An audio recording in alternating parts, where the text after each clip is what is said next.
આપણે તોરણનું પાંદડું બનાવવું જવું, તોરણનું પાંદડું બનાવવું છે, આના પછી તોરણ બનાવવાનું છે. તો કેવી રીતે બનાવવાનું?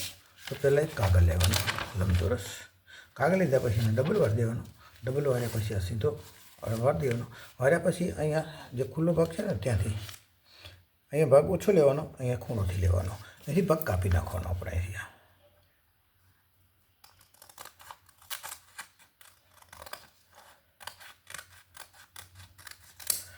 આ ભાગ કપી ગયા, કપી એ ભાગને ખોલી નાખવાનો. ખોલ્યા પછી આપણે કાગળ આ ડબલ વાર દીધો, ડબલ વાર્યા પછી એના પછી ડબલ વારવાનો, એને ડબલ વારવાનો,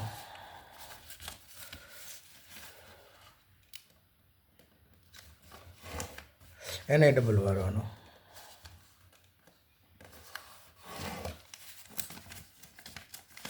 આ પછી એ પણ એવી રીતે ડબલ વારવાનો,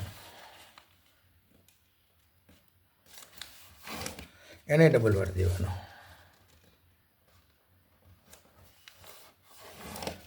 આ ડબલ વાળી જાય, ખુલી જાય. હવે ખોલી નાખવાનો. ખોલ્યા પછી આપણે અહીંથી વારવાનો કાગળ, અહીંથી હવે કાગળ વારવાનો છે.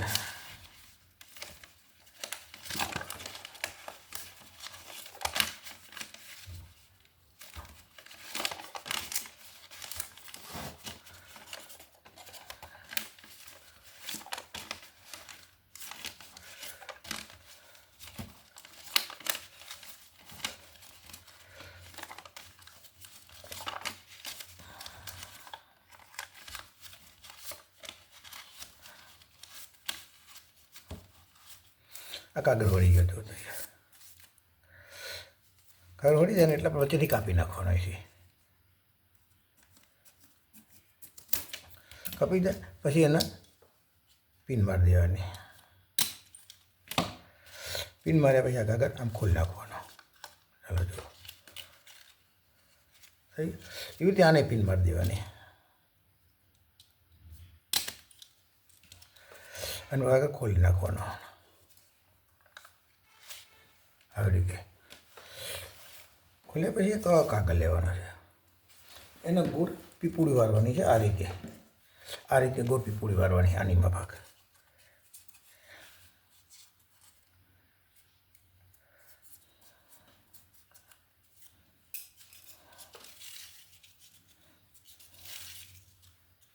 આ પીપુડી વારીએ ને આપણે પછી એને ફેવિકોલ મારી દેવાનો.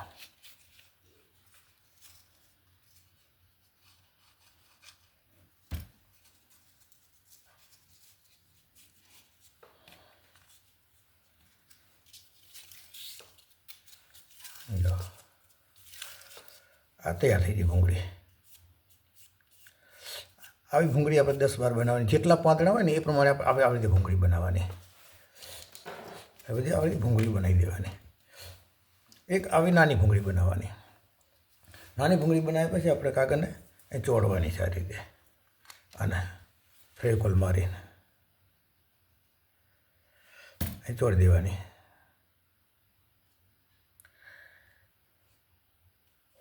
બીજું ફેવિકોલ અહીંયા મારી દેવાનો આપણે આના ઉપર.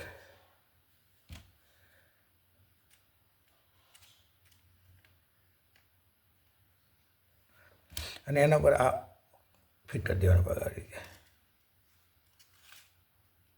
એને સુકાવા દેવાનો.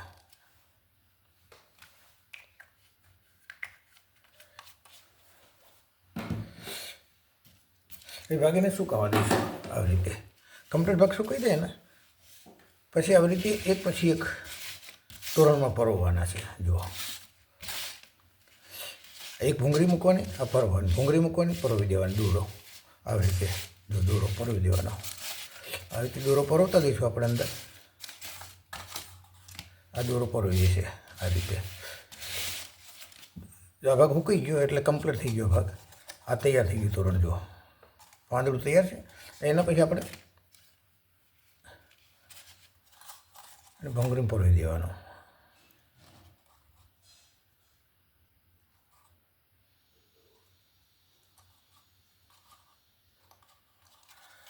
આ તોરણ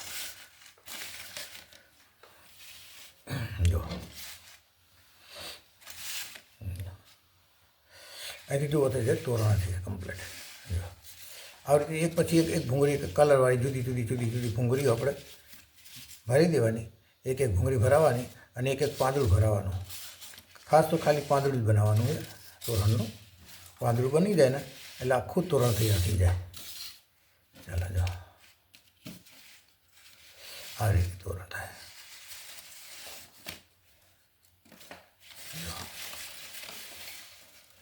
આવી રીતે તોરણ બનાવી શકીએ આપણે. તમારે જેટલું બનાવવું હોય એટલું, 5 પાંદડાનું બનાવવું, 4 પાંદડાનું બનાવવું, 10 પાંદડાનું, 15 પાંદડાનું, જેવું બનાવવું હોય ને એવું બની શકે. પણ ફક્ત પહેલાં આપણે આ એક બનાવવાની પ્રોસીજર કરવાની, પાંદડું બનાવવાની. જો આ રીતે પાંદડું બનાવવાની પ્રોસીજર કરવાની. આવી રીતે ભૂંગળી બનાવવાની. જો આ તૈયાર છે, પાંદડી તૈયાર થઈ ગયેલી. આવી રીતે આપણે પાંદડી બનાવી અને તોરણ બનાવી શકીએ. ખાસ તો બસ પાંદડું બનાવવામાં તો ખૂબ પાંદડું બની જાય એટલે બધું તૈયાર થઈ જાય.